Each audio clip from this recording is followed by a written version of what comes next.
Tikman natin ang pagkain dito sa Villa Escudero. Pero teka, bakit nga ba tayo nandito sa Villa Escudero? Dahil ngayon ay gaganapin ang birthday party ni Ma'am Raquel de Jesus dito sa Villa Escudero. Dito nga sa Villa Escudero ang napili nilang place dahil masasabi nilang maganda, maaliwalas at talaga namang napaka-fresh ng hangin at napakaganda ng lugar. Kaya naman dito sa Villa Escudero nila napili na mag-celebrate ng kanilang birthday party. Bukod pa nga sa maganda, malinis at magandang ambience ay masarap din daw ang kanilang pagkain dito sa Villa Escudero. Kaya naman talagang mag-i-enjoy ka dito. Eto nga palang Villa Escudero ay matatagpuan lamang dito sa Chaong, Quezon. Boundary lamang ng San Pablo at Chaong. Kung galing ka ng San Pablo ay makalampas lang ito ng San Pablo at makita mo na ang Villa Escudero. Eto nga pala yung kanilang running water. Akala ko nga dito gaganapin yung birthday ni Ma'am Raquel. Kaya naman talagang nag-short ako. Ayan no, naka-formal attire nga pala sila. Pero ako naka-short pero okay lang naman daw. Ang mahalaga ay naka-attend tayo ng birthday party ni Ma'am Raquel. Grabe, napaka-ingrande. Talaga namang flowers pa lang ay panalong-panalo na. At yung place ay talagang napakaganda. Yan na nga pala ang kanyang birthday party dito sa Villa Escudero. At tawagin na natin siya, ladies and gentlemen, our birthday celebrant, Ma'am Raquel de Jesus. Happy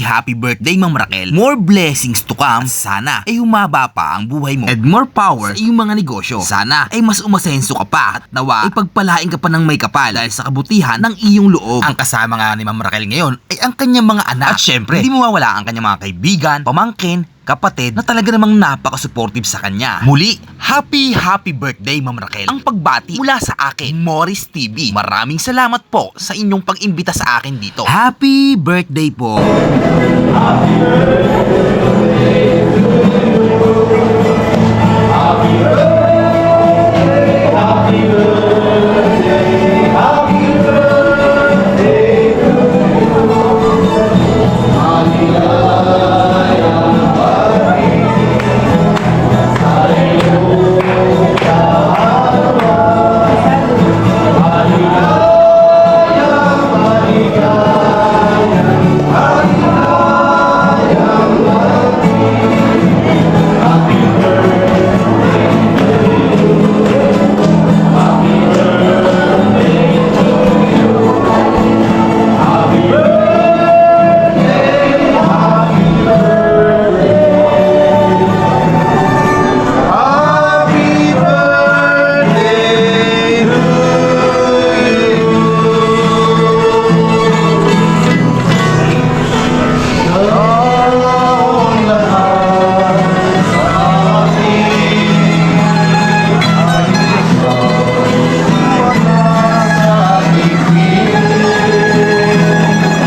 Isang ganda